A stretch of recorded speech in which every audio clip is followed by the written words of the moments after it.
Pemandu, kelindan lori maut nahas 3 kenderaan berat. November 26, 2025 tanda @2/38 pm.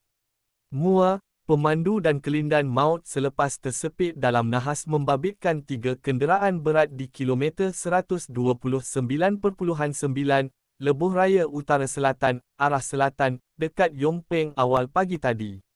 Nahas jam 6 pagi membabitkan 2 trailer dan lori dengan mangsa maut adalah pemandu dan kelindan lori. Ketua Polis Daerah Muar, Assistant Commissioner Rais Mukhlis Azman Aziz, berkata siasatan awal mendapati nahas berlaku ketika trailer dipandu lelaki berusia 52 tahun menuju ke Johor Bahru. Katanya, trailer terbabit kemudiannya dirempuh dari belakang oleh sebuah lagi trailer yang bergerak arah sama di lorong kiri. Pada masa sama, sebuah lori dipandu lelaki yang juga mangsa berusia 23 tahun bersama kelindan berusia 24 tahun gagal mengelak lalu merempuh trailer kedua.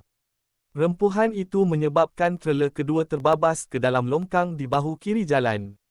Pemandu dan kelindan lori terbabit tersepit di bahagian hadapan sebelum dikeluarkan bomba, katanya dalam kenyataan. Rais Mukhlis berkata, bagaimanapun pemandu dan kelindan lori terbabit disahkan meninggal dunia di lokasi oleh pasukan perubatan.